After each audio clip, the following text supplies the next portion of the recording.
जेजुरी गडावर चंपाषष्ठी उत्सवाला सुरुवात। करवीर पीठाचे शंकराचार्य नृसिंह भारती यांच्या हस्ते घटस्थापना। चंपाषष्ठी निमित्ताने जेजुरी गडावर विविध कार्यक्रमांचं आयोजन। साताऱ्यातल्या म्हसवडमध्ये सिद्धनाथ आणि माता जोगेश्वरी देवीचा रथोत्सव। सोहळ्याला भाविकांची गर्दी। रथासमोर खांद्यावर कावड नाचवण्याची प्रथा। पुण्यातील कात्रज, कोंढवा आणि मुंढवा परिसरात अनधिकृत बांधकामांवर महापालिकेचा हातोडा। महावीर चौकाजवळील काकडे वस्तीमधील अनधिकृत बांधकामं पालिकेने हटवली। धाराशिवच्या परंडा तालुक्यातील रोसा शिवारात उसाला अज्ञाताकडून आग। 14 एकरावरील ऊस जळून खाक। दत्तू कोरे, दशरथ कोरे, अभिजित पाटील या शेतकऱ्यांचं मोठं नुकसान। अज्ञाताविरोधात गुन्हा दाखल, आरोपीचा शोध सुरू।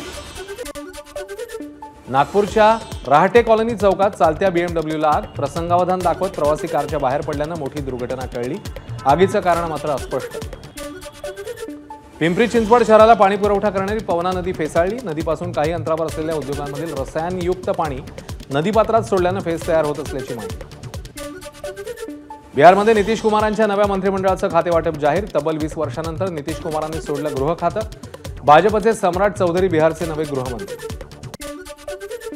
मुंबई पालिकेकडून हवा प्रदूषण टाळण्यासाठी नियमावली जाहीर। बांधकामाच्या ठिकाणी वायू गुणवत्ता निर्देशांक 200 पेक्षा जास्त असेल तर काम बंद करणार।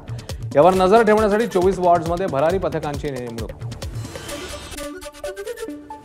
चंद्रपूर जिल्ह्यात यूडीआयडी कार्डपासून अजूनही 5800 दिव्यांग बांधव वंचित। केंद्र सरकारच्या पोर्टलवर रजिस्ट्रेशन करण्यासाठी चंद्रपूर प्रशासनातर्फे विशेष उपक्रम। यूडीआयडी कार्डमुळे दिव्यांग बांधव केंद्र सरकारच्या योजनांसाठी पात्र ठरतात।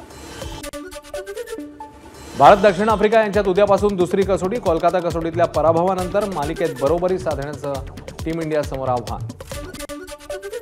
ॲशेस कसोटी मालिकेला आजपासून सुरुवात। गोलंदाजांनी गाजवला पर्थ कसोटीचा पहिला दिवस। दोन्ही संघांच्या मिळून 19 विकेट्स। पहिल्या दिवसाअखेर ऑस्ट्रेलिया 49 धावांनी अजूनही पिछाडीवर। वर्ल्ड बॉक्सिंग कप फायनलमध्ये भारताची ऐतिहासिक कामगिरी। भारतीय बॉक्सर्सनी 9 सुवर्ण, 6 रौप्य, 5 कांस्य पदकांवर नाव कोरलं। 2 वेळची वर्ल्ड चॅम्पियन निखत झरीननेही महिलांची 51 किलो वजनी गटात जिंकलं सुवर्ण पदक। एबीपी माझा, उघडा डोळे बघा नीट।